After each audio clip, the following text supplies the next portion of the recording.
সে আসলে উনি একেবারে মানে এমন মিথ্যা কথা বলছে আমার বিশেষ করে আমি তো নিজেও টিচার মানুষ, টিচাররা তো একটু মিথ্যা কথা একটু কম বলে, কারণ উনি খাড়ার উপরে এরকম মিথ্যা কথা বলবে এটা আসলে আমি ভাবতেও পারতেছি না। আমার আমার আমি কীভাবে ছেলেদের সামনে আসলে মুখ দেখাবো যে ছেলেরা উনি এইভাবে ইউটার্ন নিবে।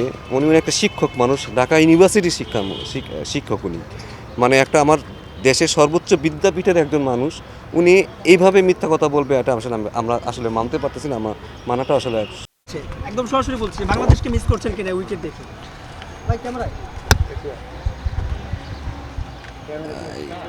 কলকাতা আর শ্রীলঙ্কাতে খেলা দেখার পরে মনে হলো যে উইকেটটা হয়তো আমাদের জন্য অনেক প্রিফারেবল ছিল, আমরা হয়তো এই উইকেটে ভালো করতে পারতাম।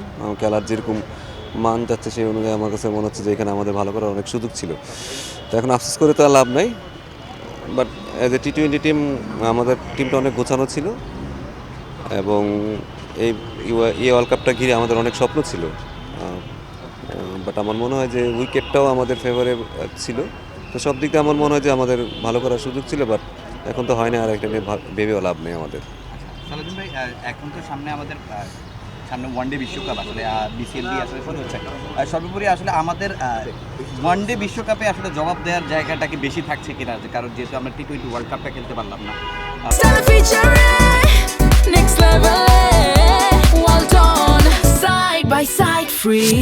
ওয়ানডে বিশ্বকাপে আসলে আমাদেরকে আসলে কোন পর্যায়ে থাকা উচিত বলে মনে করছেন? না দেখুন, এই যে দিন শেষে আপনি যদি কোনো কিছু প্রমাণ করতে চান সেটা অনেক ডিফিকাল্ট। এটা আসলে আপনাদের বাড়তি একটা চাপ হিসেবে হবে। বাট ওয়ানডে ফর্মেট আমরা আগে ভালো ছিলাম, রিসেন্টলি আমরা খুব বেশি ভালো করতে পারি না। বাট আমরা ওয়ানডে খুব বেশি খেলিও নাই লাস্টে একটা 1-1.5 বছরে। ওইখানে আসলে পারফরমেন্সের গ্রাফ উপরে ওঠার মতো আসলে খুব বেশি টুর্নামেন্টও ছিল না।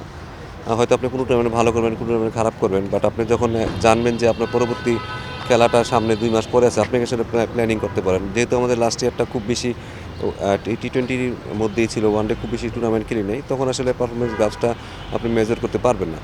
বাট যেহেতু আমাদের এটা ঐতিহ্যগত বা আমরা ওয়ানডেতে আমরা ভালো করেছি আগে, বাট যেহেতু মধ্যে একটা বড় ধরনের ভ্যাকেন্ট হয়েছে, অনেকগুলো সিনিয়র প্লেয়ার একসাথে রিটায়ার্ড করছে, কারণ ওই এক্সপিরিয়েন্সটা আসলে আপনি খুব তাড়াতাড়ি যে মেকআপ করে ফেলবেন এটা কখনোই আশা করেন না। বাট এটা কীভাবে আসলে আমরা কত দ্রুত মেকআপ করতে পারি, ওই পজিশনগুলোতে কীভাবে আমরা আরও ভালো বেটার প্লেয়াররা খেলতে পারে এবং কত বেশি আমরা আসলে মোটিভেটেড, আমরা সেটার উপর ডিপেন্ড করে আসলে ওয়ানডে আমরা কোথায় যাব। আলটিমেটলি আপনি যেই ফর্মেটে খেলেন দিন শেষে বাংলাদেশের নামই থাকে, তো আপনাকে ওইভাবে আসলে মোটিভেশন নিয়ে আপনাকে মাঠে নামতে হবে। সালাউদ্দিন ভাই, একটা কথা সেটা হচ্ছে, আমরা জানতাম যে এই ভারতে খেলতে না যাওয়াটা সম্পূর্ণ সরকারি সিদ্ধান্ত ছিল শুরুতে, কিন্তু আমাদের আগের যে ক্রীড়া উপদেষ্টা ছিলেন সে আসলে উনি একেবারে মানে এমন মিথ্যা কথা বলছে আমার বিশেষ করে আমি তো নিজেও টিচার মানুষ, টিচাররা তো একটু মিথ্যা কথা একটু কম বলে, কারণ উনি খাড়ার উপরে এরকম মিথ্যা কথা বলবে এটা আসলে আমি ভাবতেও পারতেছি না। আমি কীভাবে ছেলেদের সামনে আসলে মুখ দেখাবো যে ছেলেরা উনি এইভাবে ইউটার্ন নিবে। উনি একটা শিক্ষক মানুষ, ঢাকা ইউনিভার্সিটির শিক্ষক উনি, মানে একটা আমার দেশের সর্বোচ্চ বিদ্যাপীঠের একজন মানুষ, উনি এইভাবে মিথ্যা কথা বলবে এটা আসলে আমরা আসলে মানতে পারতেছি না। আমার মানাটা আসলে মানে কীভাবে মানবে এটা আসলে আমার বলার মতো না যে উনি কী বলে আসলো আর উনি এসে কীভাবে ইউটার্নটা নিল। কতটা কঠিন এটা যে প্লেয়ারদের একটা বিশ্বকাপ বলতে পারে অনেকে পরিচয় বলেছেন একটা বিশ্বকাপ না গেলে কি যায় আসে, কিন্তু প্লেয়ারদের তো একটা ইম্প্যাক্ট পড়ে। মানে একটা দেখুন, একটা ছেলে যখন বিশ্বকাপ খেলবে সে তার ড্রিম, তার এই যে 27 বছরের ড্রিম সে এখানে নিয়ে আসছে, ড্রিমটা আপনি 1 সেকেন্ডে আপনি নষ্ট করে দেবেন। ঠিক আছে, দেশের সিদ্ধান্ত যদি দেশের কারণে হয়ে থাকে সেটা তারা স্যাক্রিফাইস করবে।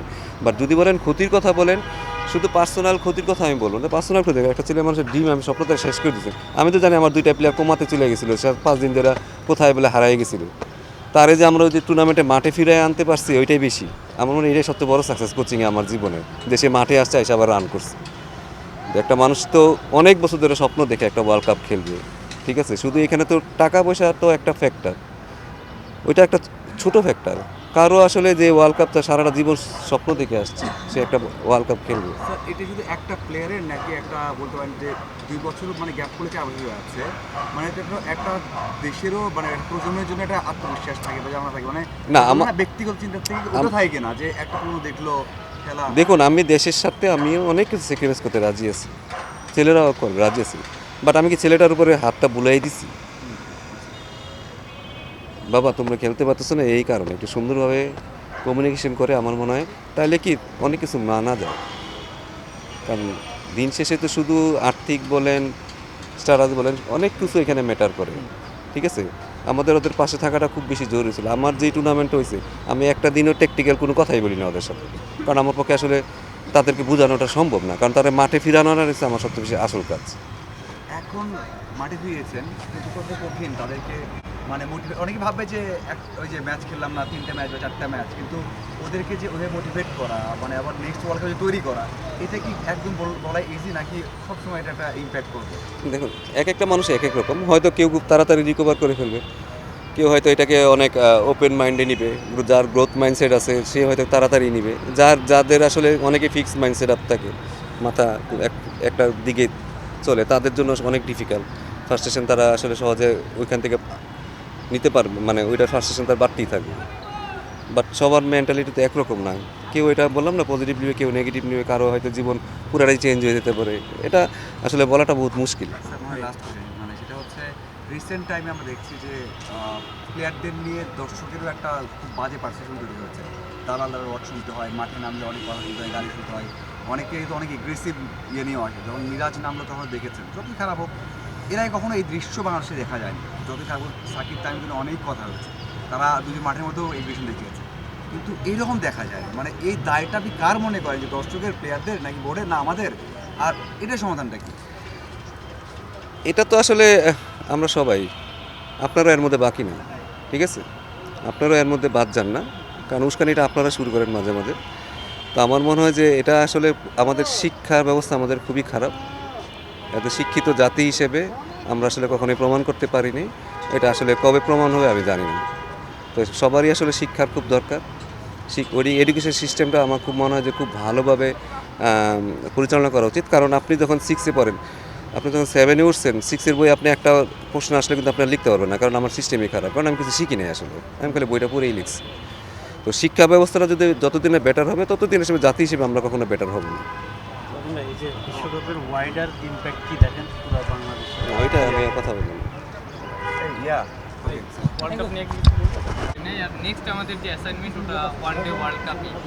এই যে আমরা টি-20 ওয়ার্ল্ড কাপটা খেলতে পারলাম কিনা, মাঝে মনে হয় কিনা যে টি-20তে যে আমরা 1-1.5 বছর অনেক বেশি সময় দিয়েছি বা ইনভেস্ট করেছি, আপনারা খেটেছেন, ক্রিকেটাররা খেটেছেন, সব কিছু যেহেতু শূন্য, আগে আমরা ওয়ানডের ওইটা নিতে পারতাম না। না দেখুন দিন শেষে ক্রিকেট বলে তো আর লেখা থাকে না, এটা ওয়ানডের বল আসতেছে, এটা টি-20-র বল আসতেছে, এটা টেস্টের বল আসতেছে, লেখা থাকে না, বল চেয়েছে তো ব্যাটসম্যান রিয়াক্ট করে, ব্যাটসম্যান খেলে, তো যে পারে সে সব নিতে পারে, ঠিক আছে। আমাদের মনে হয় মাঝে মাঝে আমরা গোলাই ফেলি আসলে, এই জন্য সাদমান খেলতে পারবে না সাদা বলে, ঠিক আছে, ও শুধু এক ফর্মেটই খেলবে, 1 বছর পর পর একটা করে টেস্ট খেলবে, আর ওর কাছে আমরা 100 আশা করবো আর ও রান করবে, তা না। কিন্তু ক্রিকেট খেলা যেহেতু যে ফর্মেটে খেলে সে ভালো খেলার কোনো আমার মনে হয় খুব বেশি অসুবিধা হবে।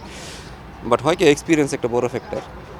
একটা 5-6টা ছেলে যারা 200 বা 150 ওয়ানডে খেলছে, তারা জানে আসলে প্রতিটা মুভমেন্টে কী করতে হয়। এই একটা খেলা যেখানে আসলে অনেক এক্সপিরিয়েন্সের দরকার আছে, অনেক এক্সপিরিয়েন্স দরকার হয়, খেলা চেঞ্জ হয় অনেক। বা টি-20তে আপনি একই মাইন্ডে গেলে আসলে যে আমি যাই মারবো শুধু, আপনি আসলে সাকসেস হওয়ার চান্স আছে। টেস্টে যেটা আমি শুধু একটা শটে খেলবো, সারাদিন আর কোনো শর্টস খেলবো না, ওইখানে আপনি মানায়নি সাকসেস হওয়ার চান্স আছে। ওয়ানডেতে কি সবসময় খেলাটা চেঞ্জ হয়, এখানে এক্সপিরিয়েন্স অনেক বড় ম্যাটার করে, ঠিক আছে। কারণ এইখানে আমাদের আসলে 5টা-6টা প্লেয়ার অনেক দিন ধরে খেলছে, এই জায়গাটা তো আসলে ভ্যাকেন্ট, মানে এই জায়গাটা ভ্যাকেন্ট আছে। এখন যারা খুব দ্রুত আসবে তারা যেন তাড়াতাড়ি এই এক্সপিরিয়েন্সটা ধরে ফেলতে পারে, তখন হয়তো আমরা তাড়াতাড়ি ওয়ানডেটা ভালো করতে হবে। যে এরকম লাগবে যে অনেক দিন লাগতে পারে তা না, বাট তারা যেন খুব তাড়াতাড়ি দ্রুত এটার সাথে মানায় নিতে পারে, ওই কাজটা আসলে আমাদের করতে হবে। একটু যোগ করি, আপনার তো ক্রিকেটারদের সঙ্গে কথা হয়েছে নিশ্চয়ই, অনেকেরই এইবার প্রথম ওয়ার্ল্ড কাপ ছিল, আবার ক্যাপ্টেন হিসেবেও লিটনের প্রথম ওয়ার্ল্ড কাপ ছিল। ক্রিকেটাররা এমন কোনো আফসোস বা কষ্টের কথা? না, আমি শুধু আপনাকে জাস্ট চিন্তা করে দেখি যে ওয়ার্ল্ড কাপ খেলবো আমরা তো 1 বছর আগের থেকেই আমরা স্বপ্ন দেখতেছি। আমি নয় কোচিং স্টাফ, আমি আর কোনো ফ্যাক্টর না, ঠিক আছে। বাট যেই প্লেয়ারটা, যে ক্যাপ্টেনটা, যে প্লেয়ারটা এতদিন ধরে 1 বছর ধরে, সেই কিন্তু ওয়ার্ল্ড কাপের জন্য প্রিপারেশন নিচ্ছে যে আজকে ওই স্টেজে আমি খেলবো, তার জন্য এটা আসলে কতটা পেইনফুল সেটা সে ভালো জানে। আমরা যতই তাকে সান্ত্বনা দিই, যতই মোটিভেশন দিই, যতই বকাঝকা করি, অ্যাকচুয়ালি দিন শেষে তার জন্য তো এটা অনেক বড় ক্ষতি হয়ে গেছে। বাট এটাও আমার মনে হয় যে এটাও আসলে ওভারকাম করতে হবে, এটাও ওভারকাম করে তাদের শিখতে হবে। মাঝে মাঝে আপনাকে চরম সত্যের দিকে আসলে বাধ্য আপনি মাইনা নিতে হবে, তো মাইনা নেওয়া উচিত। Thank you.